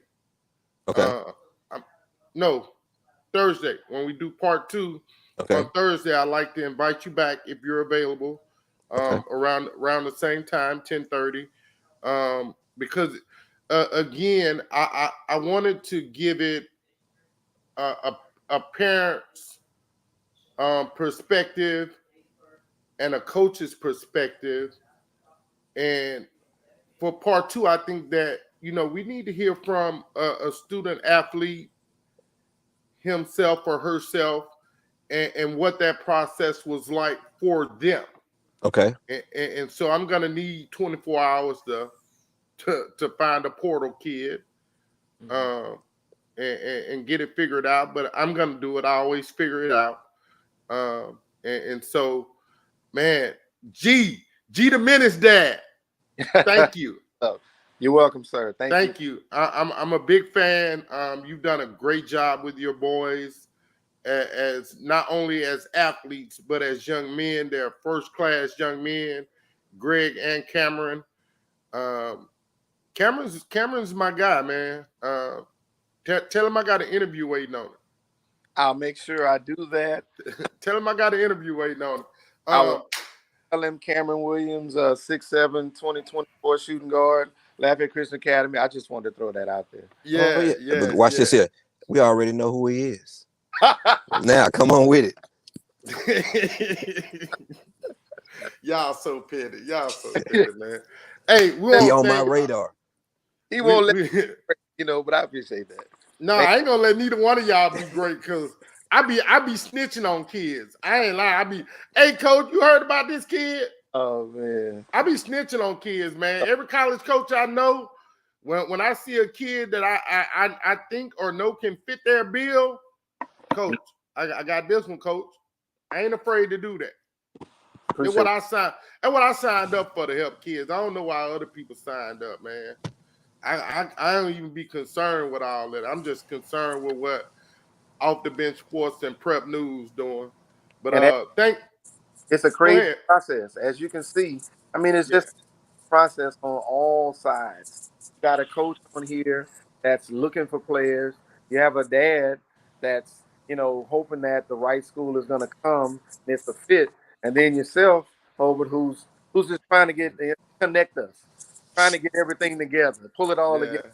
So it's a wonderful thing. I really appreciate it. I'm sure all the parents do, and I'm sure Coach Bailey does as well. Yes, yes. Thanks for having me.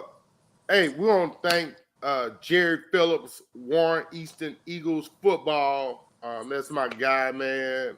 We went way above, way longer than he was supposed to be on. But it's cool because we like that.